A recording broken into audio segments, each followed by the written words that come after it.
So tell me about, or tell them about your kids. Tell us about them. My kids are the light of my life.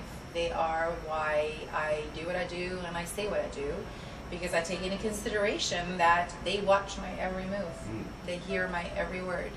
And I really truly believe the reason why I have the successful parent and child and friend relationship with my kids, because I'm their parent first. Nice. I'm their mom, but I'm also their friend. And the reason why is because when I tell them to not do something, I don't do it myself. Right. When I tell them to to not say something, I don't say it myself. So I've practiced for the most part what I preach, and so I don't give them any room for I saw you say that the other day. Then what do I say as a parent? Oh well, don't do as I do. No. So, and I think another reason why too I've been able to have the successful relationship that I have with my kids is because I've kept an open line of communication with my kids. There's nothing I hide from them. They know everything, the good, the bad, and the ugly. And whenever we make decisions in my household, they're always unanimous, because my kids are teens now. I don't leave them out of anything, and I think for that and that reason alone, my daughter in particular, she's 14, and she feels compelled enough, and she trusts me enough to come to me with everything, stuff that I would imagine most teens don't go to their mothers about. For sure. And for that, I am eternally grateful. Because you get to have it in. Yeah, she's told me when she's done things she shouldn't have, and she didn't have to, because I would have never found out. But my opinion matters a lot to her, because she sees how I live my life, and she not only loves me, but she respects me. And that speaks in volumes. So it matters to her what I think, what her mama thinks. She still calls me mama, which is so adorable. And the fact that she feels that she can trust me enough to communicate with me. Up until now, I'm grateful for what we've, accomplished together as a family, because we've gone through some serious hard times, and that could have, seriously caused a lot of damage. They could have turned to drugs, they could have turned to alcohol. I could have, but I didn't. I stood up, rolled up my sleeves, and, did whatever it took, and they saw what I've gone through, and they went through it with me, and because of that, we have a strong bond. And they love me and respect me, as far as I know. They might be saying things differently behind my back, I don't know. But, we're a unit, and we're a tight unit, and, I love them, and the respect has to be a mutual thing, I don't talk down to them. They're respectful human beings that I'm trying to prepare for our society. And if I talk down to them, and if I demean them, and if I talk to them in a disrespectful manner, that's exactly what they're going to believe of themselves. But they're going to treat other people that way, including you, including me. And thank God they have never, ever, and people that have been around me and them have seen this firsthand. There's always a lot of love. There's always a lot of laughter. There's always a lot of communication. And because of that, it's created a positive atmosphere, in my home, and I love that they love and respect me. And when I ask them to do something, it's done. There's no, and vice versa. They ask me to do something, it's done. So the respect is extremely important, because a lot of parents in general, and I see it, the business I'm in, talk down to their kids, and then they wonder why, they talk back the way they do. Monkey see, monkey do. You want them to respect you, you respect them. And I started at a very young age, ever since my kids were little. It was never ta-ta mama, so I don't appreciate what you just did. I would talk to them like they're adults already. Right. I did the gaga goo goo, the blowing little bubbles in their bellies, and having fun with them, and getting silly and dirty. But when it came to reprimanding, I talked to them like little human beings, not puppy dogs.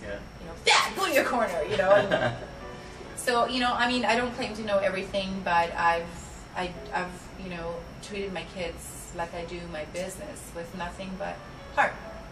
And if you put your heart out first and foremost, and not be so consumed with, and majority of us in business and in our personal lives are so guilty of this, is, when am I going to get out of this? So if you put the I aside and you make your objective, about other people's needs, your kids' needs and wants and desires first and foremost, as opposed to, how is this going to affect me? Forget that.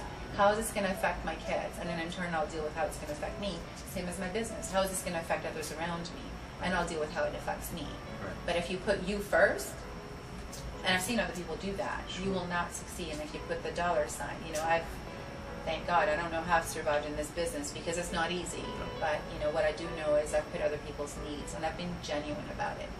You know, and honestly, it speaks in volumes. I wouldn't be here today if I wasn't, you know, despite of what some people say when you're in a position that I'm in, you know, and, you know, when you're in a position where, you know, people do look up to you in a certain degree because, you know, it's what you've created for yourself. If your actions speak louder than your words, if you live your life the way that you claim you live your life and not do things behind closed doors that aren't what you say, because at the end of the day, you know, everything always rises and you will always find out. So if you stay true to yourself and to what your morals and ethics are, regardless if they're good or bad, because at the end, you know, the results will be exactly what you put out, I think that you'll do quite well in life, in your personal life and in your business, despite of what's thrown at you. Stick true to yourself.